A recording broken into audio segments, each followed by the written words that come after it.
welcome to video 13 of Spiritual Topic Tuesday. As always, we have an amazing group that's ready to break down and give their perspectives on the topic of how do you deal with critics and skeptics. So, it's really a valuable topic in my mind. Before we get started, I want to remind everybody that at the end of every video is everyone's contact info. So if somebody resonates with you and you want to reach out to them, you can. And, we hope that you'll find some perspective that resonates with you. So before we get started, let's introduce ourselves. My name is Randy Sands. I'm a psychic and medium, animal communicator, tarot, numerology. I teach all the above. And Chris, would you like to run with this? Hi, I'm Christine Colin-Kern. I'm an intuitive empath. I'm in Erie, Pennsylvania, and I do card readings. I've created my own oracle deck that I use for my readings. I'm also an intuitive health reader, and I work with both humans and animals on those health readings. And I'm an animal communicator, and I am at the end of my training to be a vet tech. So I will soon be working with animals during my day job too. So. Woo-hoo. Michael? Hey. Hi, everybody. My name is Michael Robert. I'm a psychic medium, a card reader. I'm the creator of digitalsoulspace.org, a social media website for psychics and mediums and all of us people. And I'm a volunteer and I'm drawing a blank. I volunteer and I do something else. Oh, I'm an IT professional. There you go. He lost his identity for a second. You do it all. You do it all. We're good. Yep. Very good. Sarah? Nice. Okay. My name is Sarah Sachs. I'm a medium and psychic from Pittsburgh. I do those things. I read tarot cards. In fact, I'm one of the 50 million current event tarot readers on YouTube, and I love watching them. And I do Reiki too. Nice. My name's Leanne Capistano. I'm from Rochester, New York, originally from Erie, Pennsylvania. So I'm from where Chris is. By day, I own a dog grooming salon. I work with the dogs nobody wants to handle, the ones that the vets send to me, which I love. I also run the largest paranormal investigation team in New York State. In my spare time, if you want to call it that. I'm an animal communicator. I do, mediumship, and I love anything that has to do with, spiritualism. So here we are. All right. That last name she's got, I'm telling you, when she got married, it probably took her 5 years to learn how to spell it. It did. It's got a silent G like baloney. If you want to know. Yeah. So you're Right? full of baloney? Is that what you're telling us? Oh, trust me. I'm full of it. Yeah. Tonight's going to be a fun night, y'all. We're all in rare form. Yeah. So with that, Chris, would you like to take the helm and run with it? Yes, and Rhett decided he wants to participate, so sorry. Yay. Oh, we love it. So tonight the topic is responding to skeptics or critics. And my take on this is that no matter what your belief system, no matter what your practices are, you will always face critics and skeptics because that's just the way life is. The question is, how can we deal with these individuals when they cross our path, when we encounter them in our practice? And I believe that if a skeptic has already made up his or her mind, you're not going to be able to change that. So you're not going to dissuade them from their criticism or their skepticism, no matter what you do or say. So I take the approach that I don't have to. I don't have to defend myself. I don't have to justify what I believe or what I do to satisfy the skeptic who is in my face about it. However, if there are people who have actual questions about what I believe or what I do, I think the best thing you can do is sit down and have an open discussion with them about what they think about it, what I think about it, and try to get some perspective opened on both sides.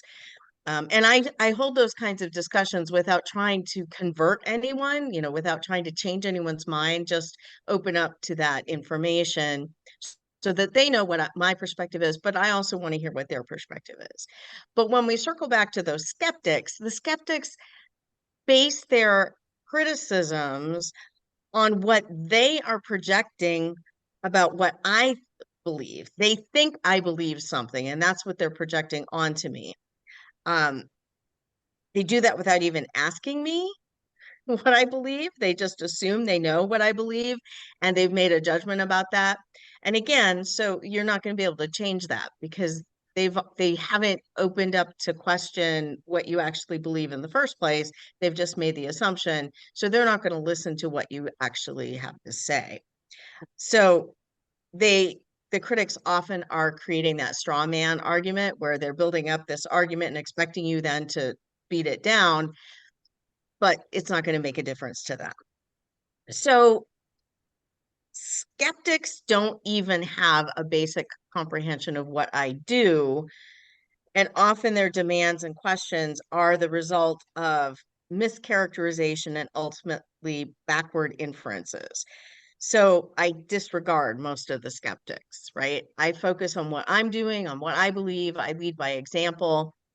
I don't try to fill the world in on what I do or believe, unless they're asking genuine questions about it, right? If they want to know, if they're open to it, I will definitely sit down and have that open discussion. Now, here's the thing that I have found, especially about skeptics, and my brother is one of the biggest skeptics that I have met in my life. I believe that these strongest skeptics are actually responding to their own deep-seated fears that they too may be connected in some way, but they're still unable to control it, so they fear it. So their skepticism comes from their fear of the unknown. Like it's out there, they can feel it, they can sense it, but it doesn't make sense to them. So they hide behind something that they do know, and they throw all the criticism out there at what is scaring them in the first place. My brother's a scientist, and he hides behind science all the time, right? Tells me what I do is I won't even tell you what the words he uses, right? It's all crazy. It's made up. It's stupid, right? It's embarrassing, all of that. So, but it's because he also has the same genes. He has the same background that I do. And I think he does sense things, but he doesn't let himself know that he senses them because he fears it. He fears that if he allows that to come out, then it's going to change how other people perceive him. So those critics then are coming from that, I think, that real place of fear. And then because they're afraid of it, they have to knock it down, right? They say it must be irrational or showmanship, right? It's all faked. It's not real. And I just respond by doing my thing, right? I don't make a big deal about doing my thing. I don't talk about it. If I know people don't agree with me, bring it up, but I don't not do what I do because the critics are in my face about it. So ultimately, as I said, my fundamental response to critics is to simply embody my own beliefs by example, being open and engaging in dialogue when it's welcomed by other people who are interested in understanding what we do, and respecting the boundaries of those who say they don't believe, even if they might believe at some level. So can't change the critics' minds. They have to do it for themselves. No. Okay, Michael. Mike. Batter. You're up. Okay. You're So, up. so I have to say, as a gay man, I've been encountering skeptics that are skeptical about me personally for my entire life. So I think it was harder for me to come out of the spiritual closet and tell people, hey, I've been doing this for 25 years. I've been talking to dead people. I've been seeing dead people when I was a little kid, and now as an adult, I'm like, where are all those dead people? Where do they go to? Because I don't see them like I used to, right? Like physically, I used to see them as a kid, like at physical form, and I don't encounter that a lot. So I'm wondering, where did it all go? But with that being said, I think when I encounter skeptics, I'm of the opinion a lot of times that certain skeptics are put in our path for a reason. There's a reason why we're interacting with them. There's a reason why they found us. I'm all about law of attraction. I'm also all about, hey, there's a greater purpose for everybody, right? And so I think the best way I deal with skeptics is just I be myself. I be myself, and I don't hold back. And sometimes it's kind of interesting too, because I was talking to somebody one day, and I think the way you kind of integrate your gifts or your spirituality into conversations can kind of matter. Because I was talking to somebody one day, and I said to, and they're very they were progressive and stuff like that, but they came from the Ozarks. So Ozarks, there's a lot of hardcore fundamentalist, conservative, religious backgrounds up in the Ozarks. So they were, oh, I'm sorry, not the Ozarks, Appalachia. What am I thinking Ozarks are? Appalachia. Anyway, they're from the Appalachia. And I said to them one day, I was talking to her, and I said, hey, you know what? You're incredible at what you do. You're so good at what you do. And I totally see you as heading off a not-for-profit organization not too long from now. And I kind of get this picture in my head of you doing the not-for-profit thing, and you're at this function, and I can see credentials on your neck. And she looked at me kind of puzzled, and I was like, and I know these things because I'm a psychic medium. And so when I say these things to you, it's because they're coming down to me right now. It's not my opinion of you. And then she got all teary-eyed, and she's like, now, mind you, I never told her before, right? And she got all teary-eyed. She goes, I've been spending the last couple of days preparing a business plan for a not-for-profit. So I feel like that approach to integrate what you are into conversations kind of like helps people along, because it's not sort of like, oh, I'm a psychic medium, now deal with it. It's sort of like, this is Michael, this is who I am. If you like Michael, then you might like Michael plus his features, right? It's got like special features. So I just try to be myself. And I think everyone who's put in my path, it's for a reason. And I take the opportunity to educate and just to help if I can. And I really like what Christine had to say, in that she said respecting boundaries is so important, because absolutely, that is probably the best advice ever, is to respect person's boundaries, but to position yourself in a way that's not threatening. And you can integrate your gifts into your conversations and into your interactions without in such a way where kind of, I don't want to say it's strategic, but you're kind of like putting it out there in a way that they're going to be more receptive to it. Mm-hmm. Okay. So that's my take on skeptics. Thanks, Sarah. Sarah. Okay, I don't know if any of you have been guilty of this, but every now and then I'll stay up kind of late at night and watch some Ron Tebow and Randy videos about their skepticism and wanting to test people and this sort of thing. And then they go through the whole litany of mediums. And I'll tell you, from John Edward to the Long Island medium, they haven't missed a one that they like to slam. And I think In a way, I find it kind of a learning experience. One thing I'll never ever do is I will never do one of those challenges where they're going to pay you $1 million if they pay. Because I mean, I've seen people that were there, they're kind of set up to fail, and it's a really humiliating experience. So there's not enough money, and I am pretty much in that. I'm not out to prove anything with anybody, but Mhm. it's interesting in watching these, and um, I see that sometimes mediums might put them so well. Probably this is the downside of being a famous medium. That's because you know you're going to be under these attacks, and Right. it's like being in show business. You better have a pretty tough elephant hide, because once you really get in the public eye, you're very the Ron Tebows and James Randys. They'll come out of the freaking woodwork.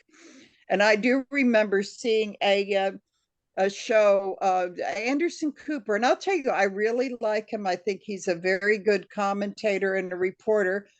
But he's I think he's either atheist or agnostic, and very which is, you know, I used to be one of those too, so maybe that's why I feel this connection. So I know that he it doesn't believe in any of this stuff. So he had the Long Island medium on his show, and it was a number of years ago, and I think everybody in the world has seen that, where he didn't actually say anything to her like, I don't believe in this stuff, but it was sort of like the energy that he put out, and then the audience of people that he had were like, you could just see the art. It was just like a sea of folded arms, if you for those Mhm.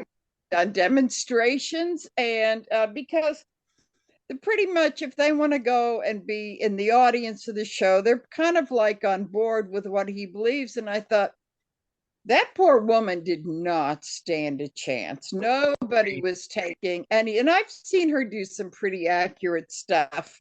And I know that there are a lot of people have mixed opinions about her, but I thought, well, that's one thing I would, if it got to the point of being invited on somebody's show, I would make sure that I did my research and see that they were not going to do a gotcha thing. Because Mhm.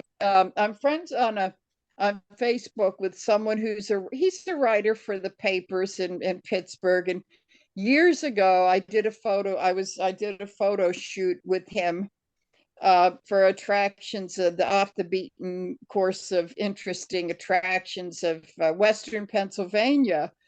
And then when I reconnected with him on Facebook years later, I got a sense he was skeptic, and he said he wanted to set up an interview with me. And I've just kind of avoided him until he gave up. So the whole thing is that I feel as though my space is intruded upon when the evangelicals come after me and want to convert me and this sort of thing. So I feel like I don't want to do that to other people. Plus, being raised in the Jewish faith, it's always been like they do charitable work, but missionary stuff to go convert the savages is like pretty much against the religion. And that, when you're brought up that way, and we used to make jokes like, well, it goes like, we just don't let anybody in, that kind of thing. Right. But Uh-huh. but seriously, if I don't want people to do that to me, I'm not going to do it to them. Plus, the whole fact of talking to dead people and psychic things. I mean, I'm just not out to try to convince the world of that. And now that we're with the brother stories, I have a brother who's I know he's skeptical, but he never really talks about it. And many years ago, I was in from New York in Pittsburgh on the Christmas holidays, and it was just before New Year's, and we were just with a bunch of people talking about the Pirates, how they if they're going to have a chance at the World Series, and because they were so good at that time. And my brother said, well, I don't know, not without Roberto Clemente. And I said, Well, I haven't heard about him saying anything about retiring. So anyway, the next night's New Year's Eve, and then I hear on the radio about the plane. He was on the plane that went down to help in Managua, to help the earthquake victims of Nicaragua. And it was really weird because the next day I said to my brother, I said, that's kind of spooky how you said that the other night. I mean, because I found that to be kind of a scary prophetic sort of thing. Then he said to me, oh, it's just like he's getting to the age where I would expect him to retire. And I thought, yeah, right, I'm not going to argue with him but so I understand the whole brother thing. But at any rate, I don't I just don't deal with the skeptics. Let them be, let them believe what they want to believe. But it's very important not to, because they want to set these traps for you. So, just to, if you set the intention, like, I'm not going to deal with them, but I do kind of want to study them just to see how they try to, it's more like they try to suck us in than we try to suck them. And that's been my observation. So that's pretty much it with my kind of like live and let live sort of philosophy. I agree a ton load with what Sarah just said. The biggest thing I found between running, a paranormal investigation team and then being a medium and a psychic and working with dogs and whatever is you're always going to have skeptics. It doesn't matter. I don't care if it's paranormal. I don't care if it's,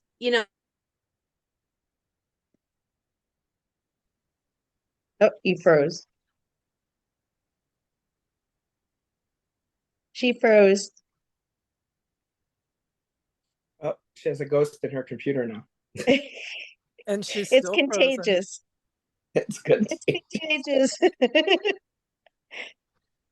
Well, it's a cool expression to be frozen in, though. It's like She looks like she's joining the ice ages. Yeah.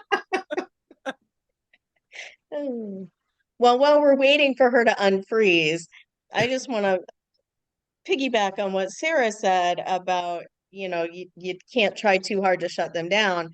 I feel like the harder you try to combat them, the louder they get. Right? Well, the thing is that if you try to do that and try to demonstrate it, there's no quicker way of dropping out of the power than that. Right. I mean, that's worse than the client would say, could you give me a name or that's even worse than that, and that's pretty bad. And usually if you let them go on long enough, the skeptics will hang themselves. You give them enough rope, they'll hang themselves. So you don't have to do the work, they'll do it for you pretty much. So Yeah. since she's not back in yet, I guess we'll make it my time or my turn to speak words of wisdom, right? There you go. Let it be. Oh. No. Oh, she's back. I got saved by the bell.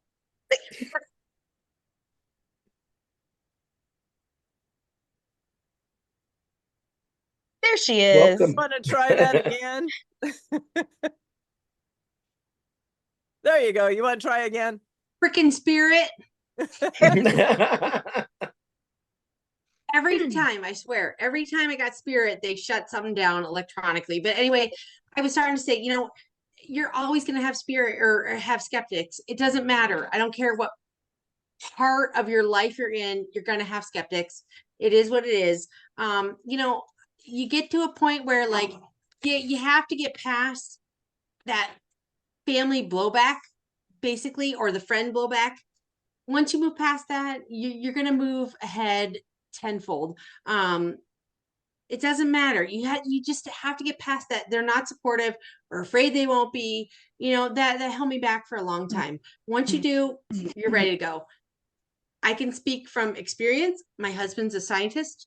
And so it's interesting. I look at his, my like I just feel this way. And then he's like, well, I don't think so, you know, and we go back and forth. But it's really helped, you know, over the years with my development, you know, as a medium and whatnot. There's always going to be a reason for skepticism. I think it's healthy.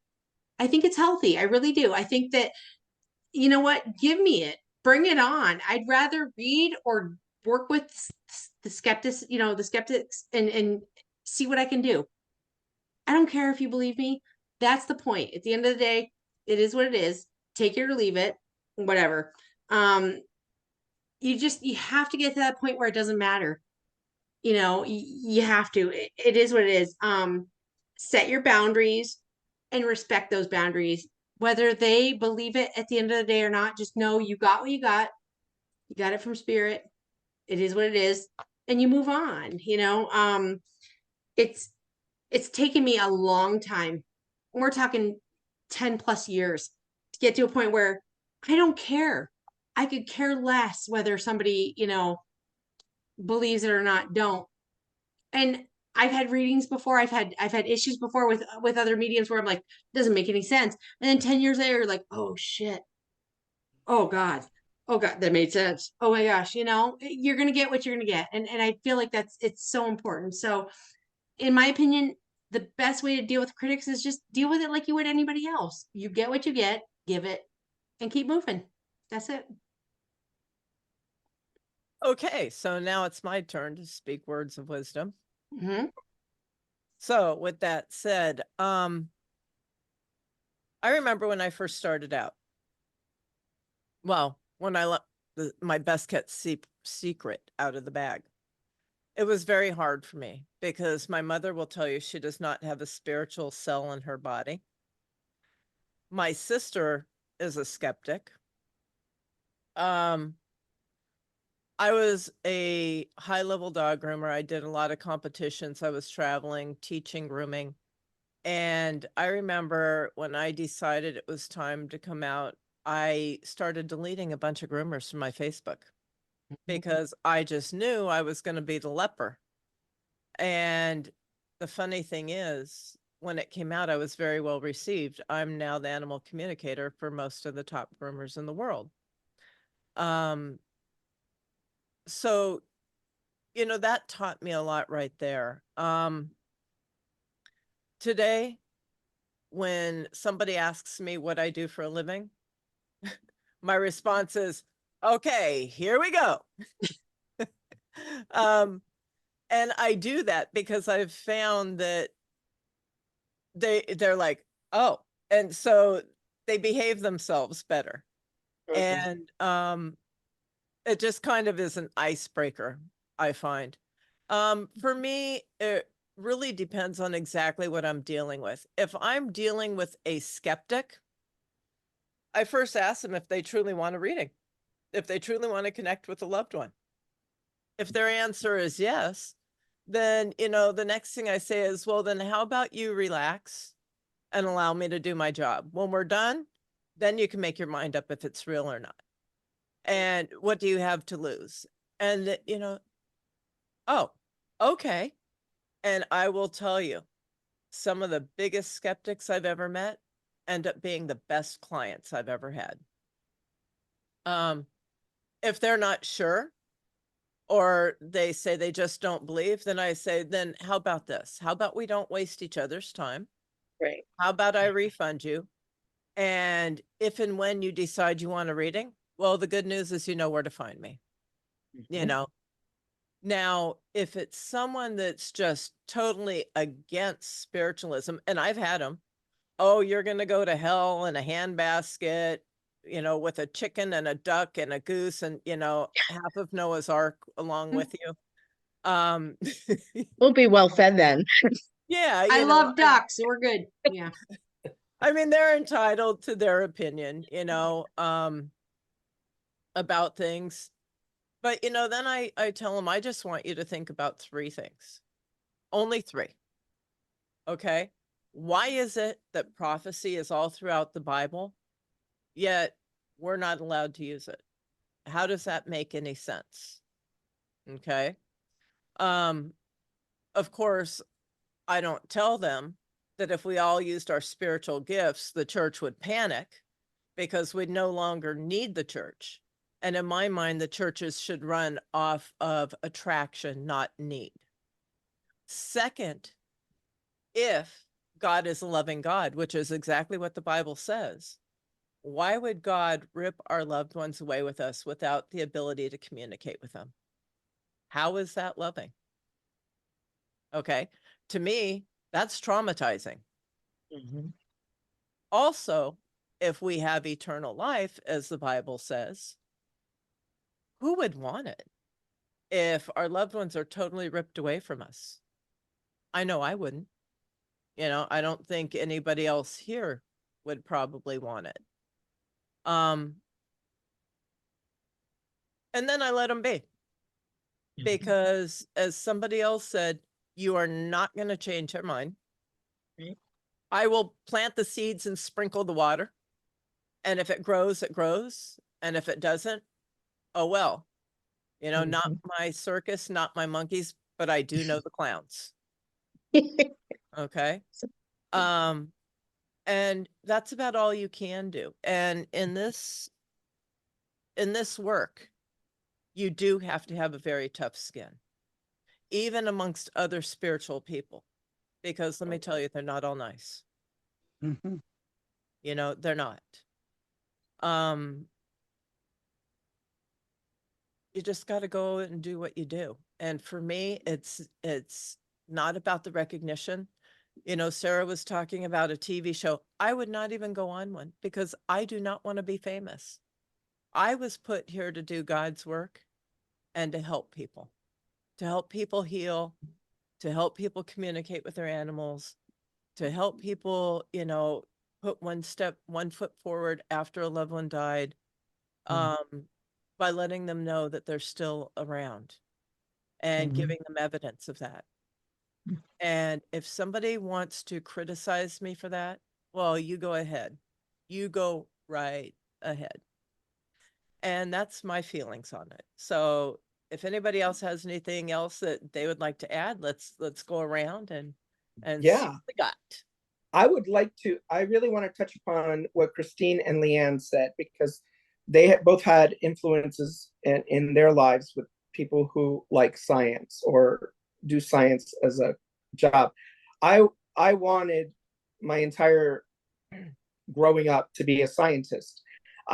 In fact, I was in college majoring in biology, pre-med biology, so that I could be a marine biologist. So we have to take unfortunately, the same biology courses as doctors have to.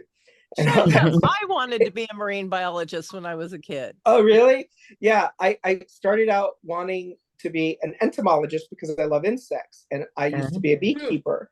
And so I still love, I can't wait to have a backyard again so I can have my bees again.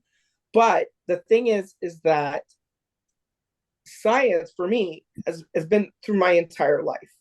And I've had the privilege of working with scientists in the IT world for my first 10 jobs, first 10 years, 10 jobs, for my first 10 years of the organization I work for now. And I worked with biologists, hydrogeologists, chemists.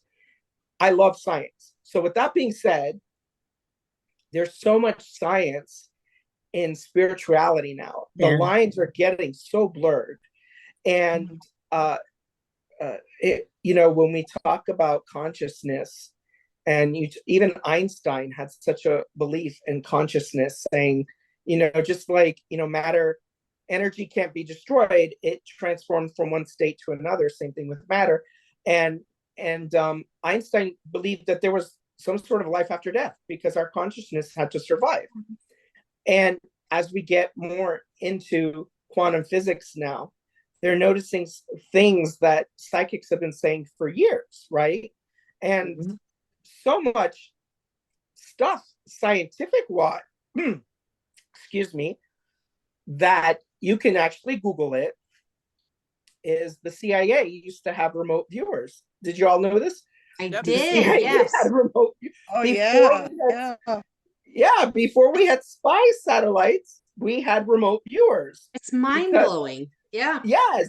So there's skeptics out there but there's also a lot of believers out there, and there's a lot of scientists and a lot of government people that know there's something going on there that's that you can qualify, you can get, you Yeah. can, like they did this thing before. They had these some sort of random number generators placed all over cities and stuff, and they can be affected by the energy levels of the cities. And apparently, like before 9/11, they went crazy. So it's like the collective energy of everybody kind of sensed something was going to happen that day. So it's kind of stuff you can Google. So in fact, I actually have a document open in my other window that's also from the CIA. You can download it from the CIA's website. Just Google Gateway Documents CIA. You'll get it. And it's all about your consciousness exploring the universe. And it's crazy because it's literally on their website. And you can download it and read it.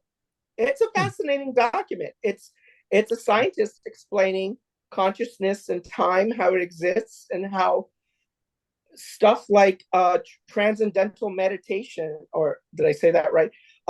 Certain types of meditation get your brain producing certain waves that sync with energy forces in the universe. And therefore, then you can start receiving information from the universe. So, Wow. and that means information from people who have passed over. So there's so many parallels that you can bring up to certain people if they want to challenge you.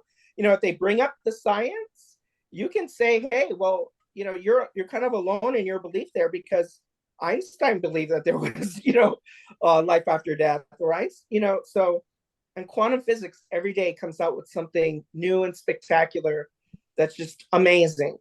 And yeah, just, Yeah. it's just fascinating. So I love science. I love how it intersects and lines up with spirituality, especially right now, because as we're making these new discoveries, like with string theory and quantum mechanics, and it's amazing how you can get literally two particles and separate them.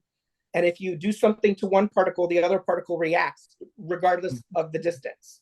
You So know what there's the some, problem- Oh, I'm sorry. I'm sorry. I'm sorry. I didn't mean to interrupt you. Oh no. So there's something communicating there. So fascinating. I could talk about it forever because I'm a geek. I love science. And so yeah, but as Leanne pointed out, it's incredibly healthy. It really It is. is. It is. The problem is no matter what you point out to somebody that's a non-believer, you can give them all the proof in the world and then some. It doesn't matter.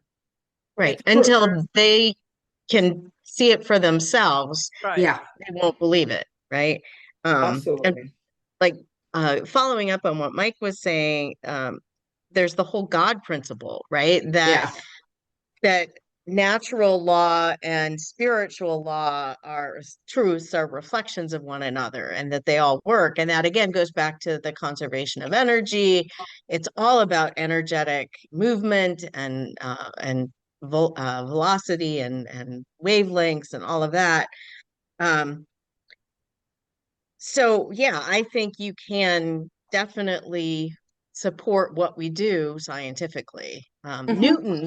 Newton, when he was doing all of his work, was actually trying to prove the existence of God scientifically. That's what he was doing. And he came very close to doing it. You know, so scientists all along have recognized this connection between spirit and body and nature.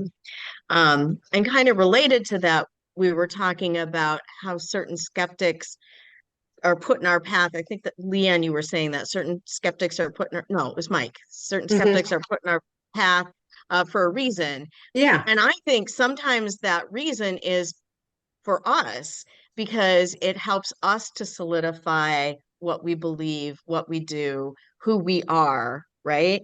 Because we're being challenged. So as you're being challenged, it makes you think more about how you express yourself.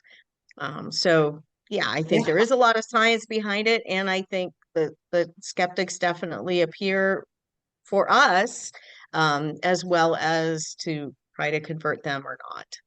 Yeah. You know what's kind of cool I too is Mhm. that you can ask somebody, you can say to them, "Have you ever looked at somebody across the room and you're staring at them, and suddenly they turn their head and they make eye contact with you? Right. Because they What know. was that? What was that? How did they know?" And you kind of get people's brain moving in a certain Mhm. thing, and you're like, "How did they know you were staring at them? What sort Right. of energetic thing?" And then science comes along and has a thing called the Heisenberg principle of uncertainty, which means if you look at an atom, it changes position. Yes. Mhm. So your actual visual gaze on someone, there's scientific theory behind that, that you're exerting some sort of force on somebody. So Mhm. there's, I get goosebumps now. And there's energy being transmitted during that Yes. exchange. Yeah. It's so true. You know, I mean, I just had this conversation with Randy this morning. You know, she's teaching some classes, some new students and stuff. And she said, "What have you learned?" I've taken classes from Randy and from other very well-known mediums over the years.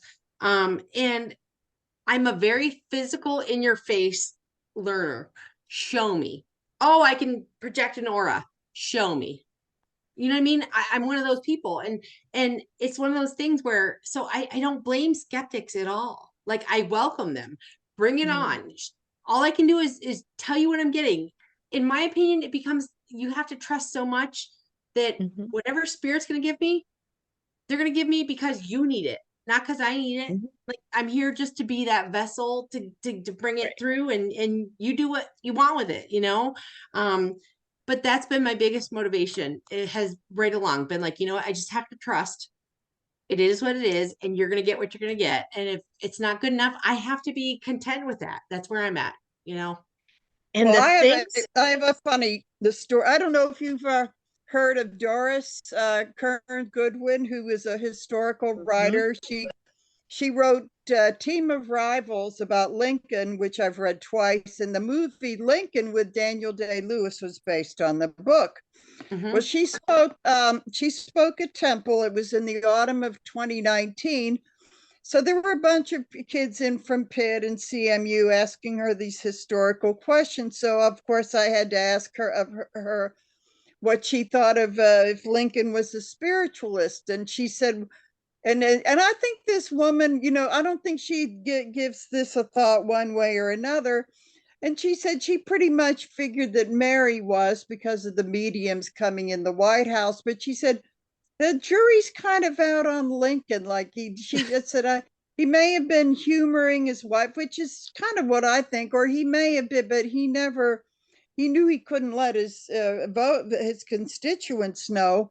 So after her presentation, when we all went out in the other, you know, in the hallway to meet her, one thing she said that day, and if you've ever seen her being interviewed on TV, she said when she writes the books about the presidents, she has conversations with them. She said her husband thought she was nutty, but you know, when she was writing about Lincoln or Franklin Roosevelt or whatever, she would have conversations with these guys. So when I met her afterwards, I said, you know, I've heard you say that a lot of times. I said, did it ever occur to you you're talking to spirit?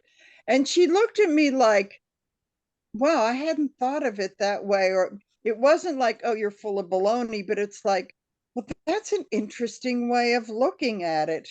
So it's kind of interesting how this sort of thing comes up. And I know, you know, I'm kind of the history geek, so I guess that's why I feel connected with these historical figures, especially Lincoln in that era. But I thought it was very interesting because I've heard about her writing process, but and the way she gets so enthusiastic about it, I said, oh, she's connected with their spirit. But it hadn't occurred to her that that's what it was. And I still wonder these several years later, if she ever thinks, well, maybe that crazy lady at the temple was right in Pittsburgh was right. Maybe I really am talking to their ghosts. So we've Could got be. the science geeks, we've got the history geek. I guess I'm just the cool one. You're the cool geek. You're a cool geek, Randy. Yeah. All right. Anything else, or are we ready to close out? That's a good topic. That It was is a a good really good topic. conversation. Yes. Mhm. All right. So we're ready to close out? Yes, I think so. All right. So as always, it's our sincere hope that you got something from at least one of the perspectives. You know, we feel honored and privileged that you choose to spend some of your valuable time with us. And, you know, we want you to know that it's appreciated. If anyone out there has a particular topic that they would like us to cover, please let us know and we'll work it into our schedule. Now, I know that everyone would like to say goodnight, guys. Night. Good night. Good night. Night. Good night, everyone. May you have a week as amazing as you. And until next week, good night. Good night. Night. Night. Good night.